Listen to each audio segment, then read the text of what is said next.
కాబట్టి మీకొక విషయం చెప్తాను. ఎందుకు మానేయమంటున్నాం అంటే, హ్మ్. ఇప్పుడు గీత చదివినప్పుడు అది వంటికి ఎక్కాలి కూడా కదండీ! అవును. ఇప్పుడు డాక్టర్ గారి దగ్గరికెళ్తారు మీరు. హ్మ్. డాక్టర్ గారి దగ్గరికెళ్ళినప్పుడు డాక్టర్ ఏం చేస్తారు? మీకు ఈ మెడిసిన్ ఏసుకోండి అని ఇస్తారు. ఆ! దాంతో పాటు ఇవివి తినకూడదు అని ఒక లిస్ట్ ఇస్తారు మనకి. అవును ప్రభుజీ. డాక్టర్ ఏమంటాడంటే, హ్మ్. ఇవి తినటం ఆపేస్తేనే హ్మ్. నీకీ మెడిసిన్ పనిచేస్తది. అవునా? కాదా? అవును. చెప్పండి. అవును. ఇప్పుడు మీరు నాకు అడిగారనుకోండి, ప్రభుజీ మెడిసిన్ మెయినా? ఇవి ఆపేయటం మెయినా? అని నేను మిమ్మల్ని అడిగాననుకోండి, మీరేం చెప్తారండి? మెడిసినే మెయిన్ అని చెప్తా నేను. మెడిసినే మెయినా? హ్మ్. ఆపటం మెయిన్ కాదు కదా? కాదు. దాని బదులు ఇంకో ఫుడ్ తినొచ్చు. కానీ మెడిసిన్ ఆపితే అది తగ్గదు గదా ప్రభుజీ. అహా! ఆ! నేను అడిగే ప్రశ్న ఏంటి హ్మ్. అంటే, హ్మ్. ఇప్పుడు ఈ మెడిసిన్ మెయిన్ అనుకున్నామనుకోండి, ఆ! ఈ మెడిసిన్ ఏసుకుంటూ డాక్టర్ తినొద్దు అన్న విషయాలు కూడా తింటూ ఉన్నామనుకోండి, మనకి మెడిసిన్ శరీరం పైన పనిచేస్తదా? పనిచేయదు. 2 మెయినే కదా! అవును. ఎంత మెడిసిన్ మెయినో, హ్మ్. హ్మ్. అంతే పథ్యం కూడా మెయిన్. మెయిన్. అవును. అవునా కదా? అవును. అలానే ఎంత మనం గీత చదవటం ముఖ్యమో, హ్మ్. అంతగా ఏవైతే గీత వద్దు అని అంటుందో వాటిని దూరంగా పెట్టడం కూడా ముఖ్యమే. ఓకే. మనం ఓకే. ఎప్పుడైతే మాంసాహారం, మద్యం, మాదక ద్రవ్యాలు, హ్మ్. జూదం ఆపటం వల్ల ఏమవుతుంది అంటే, హ్మ్. మెడిసిన్ ఏదైతే మనం తీసుకుంటున్నా, గీత అధ్యయనం చేస్తున్నామో, జపం చేస్తున్నామో, పూజ చేస్తున్నామో, ఆరాధన చేస్తున్నామో, హ్మ్. అది మనకి ఒంటికెక్కుతుంది. ఓకే. మనకి ఏంటి తత్వము అని అర్థం అవుతుంది. హ్మ్. లేకపోతే హ్మ్. అర్థం కాదు. హ్మ్.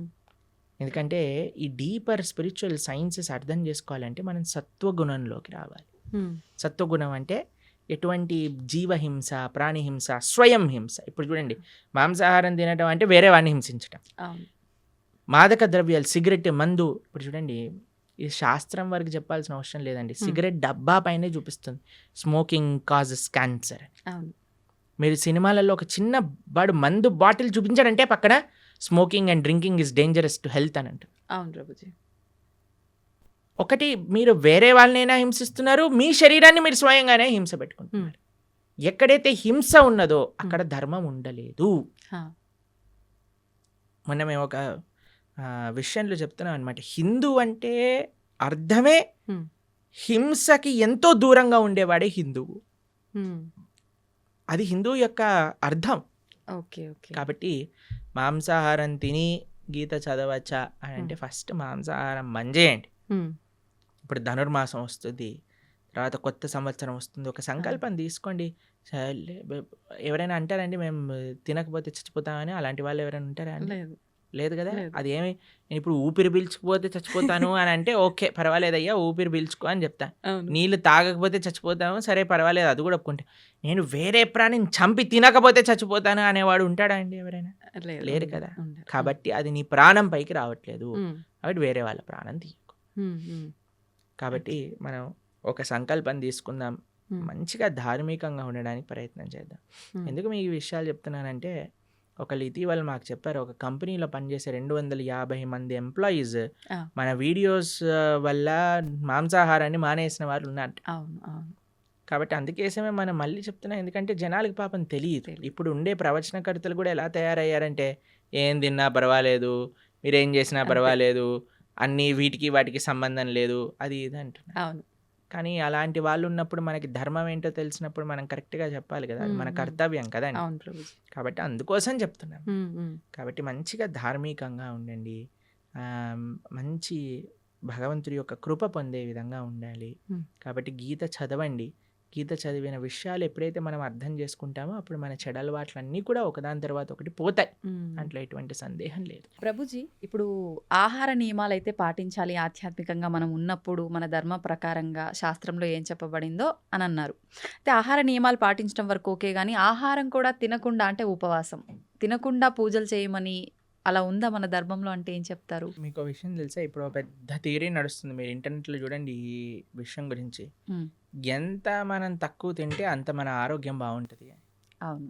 మీకు ఒక అవార్డ్ విన్నింగ్ సైంటిస్ట్ ప్రతిపాదన చేసింది. 15 రోజులకు ఒకసారి కానీ ఉపవాసం ఉంటే మొత్తం క్యాన్సర్ సెల్స్‌ని తినేస్తుంది బాడీ అని. ఫుల్ బాడీ డీటాక్స్ అయిపోతుంది అని. హ్మ్. 15 రోజులకు ఒకసారి వచ్చేది ఏకాదశి. ఏకాదశి. మనం ఏకాదశి ఉపవాసం ఉండండిరా అంటే, దేవుడు అలా ఉండమన్నాడా? ఆ! ఇది చేయమన్నాడా? అని అంటారు.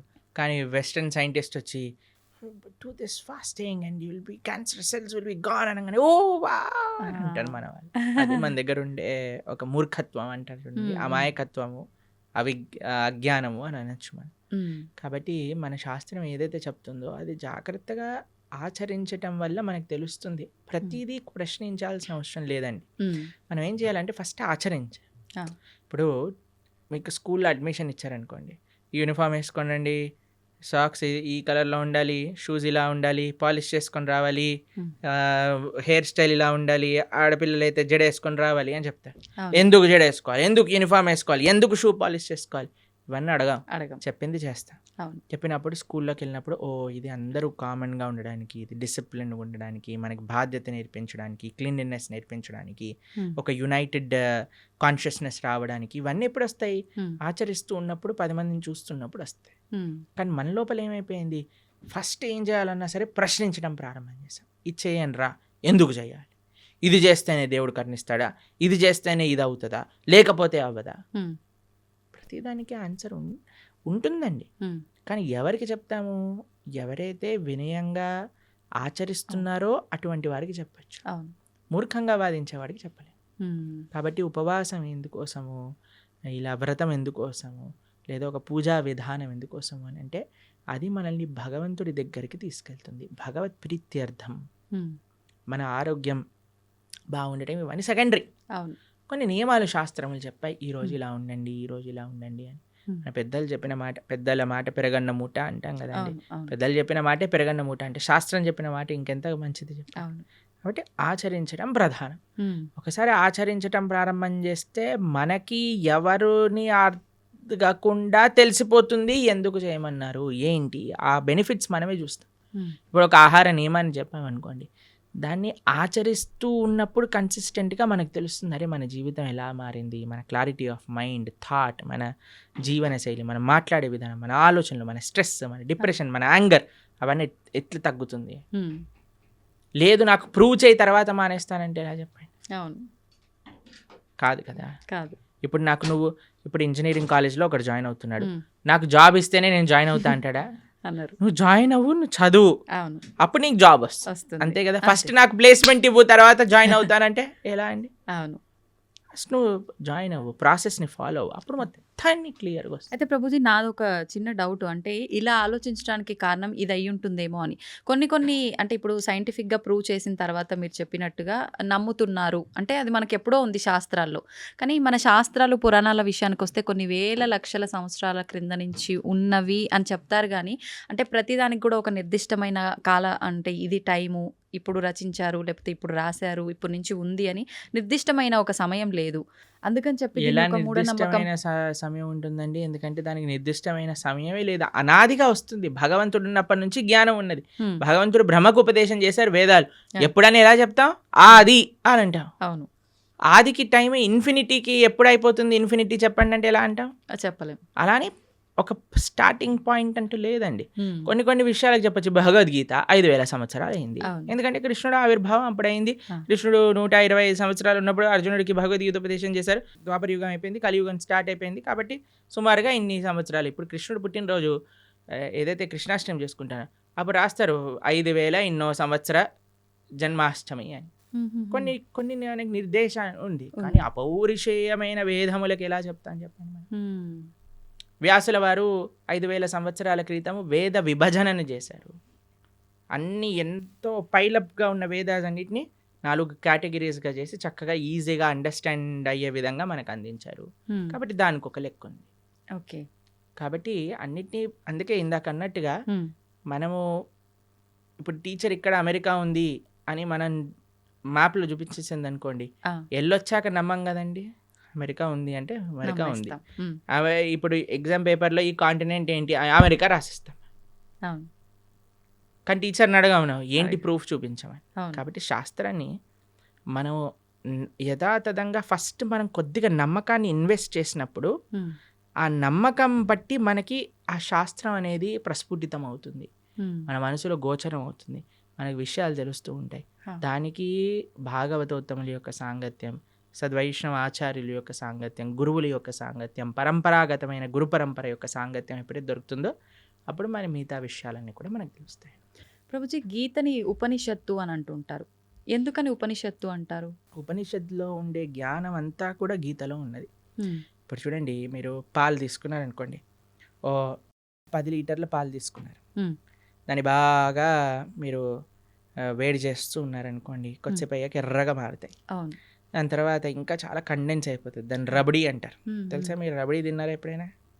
లేదు. రబడీ చాలా కండెన్స్ అయిపోయింది అనుకోండి, కోవా అయిపోతుంది. ఆ! ఆ! కోవాతో బిల్లలు చేశారనుకోండి, చాలా అద్భుతంగా ఉంటుంది. హ్మ్. కోవా బిల్లలు తిన్నారా అవును. ఎప్పుడైనా? తిన్నాను. చూడండి, ఇంత పాలు హ్మ్. కండెన్స్ అయ్యి రబడీ అయ్యి, రబడీ కండెన్స్ అయితే కోవా బిల్లలు కోవా. అయ్యాయి అనుకోండి, ఎంత స్వీట్గా ఉంటుంది. అవును. అలా శాస్త్రములు ఎన్నో ఉన్నాయి. వాటి యొక్క సారాంశం ఉపనిషత్తులు. హ్మ్. ఉపనిషత్తుల యొక్క సారాంశం గీత. ఓకే.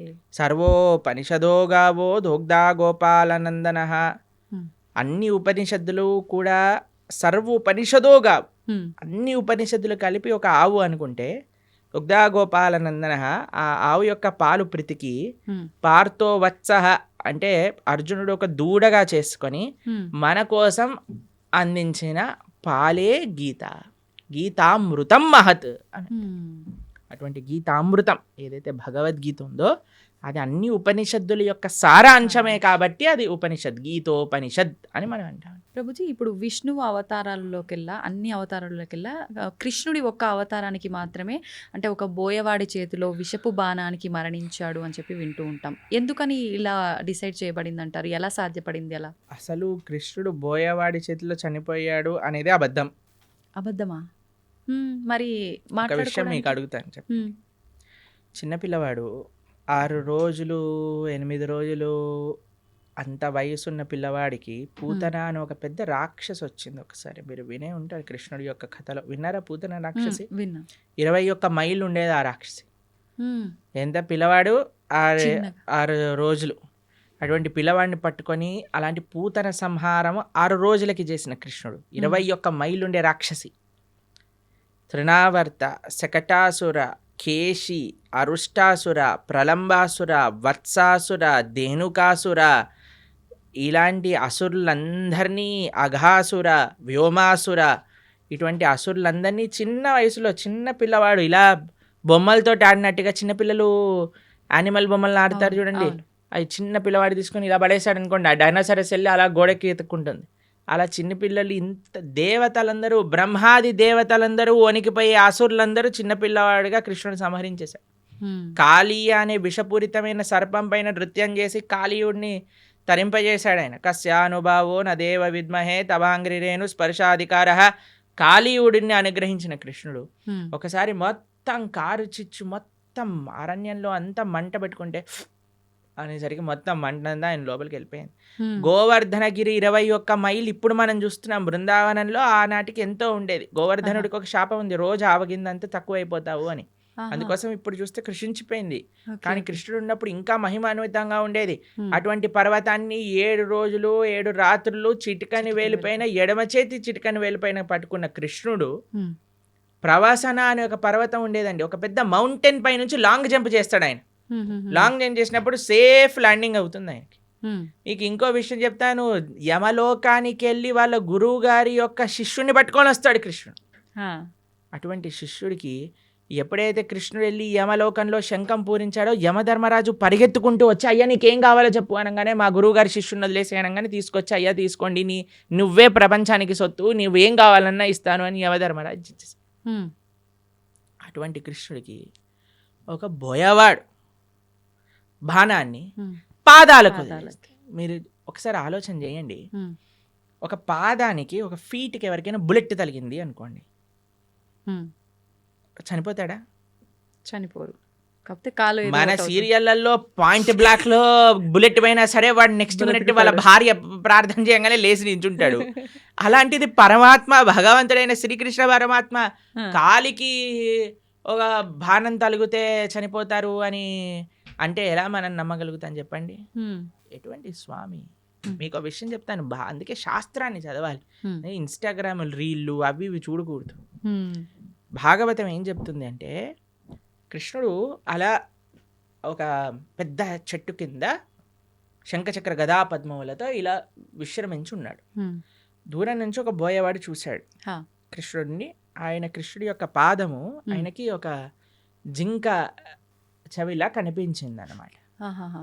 అయితే దూరం నుంచి ఆయన బాణం వేశాడు. ఉమ్, ఆ బాణం వచ్చి కృష్ణుడికి తలిగింది. ఉమ్, తర్వాత ఆ బోయేవాడు వచ్చాడు.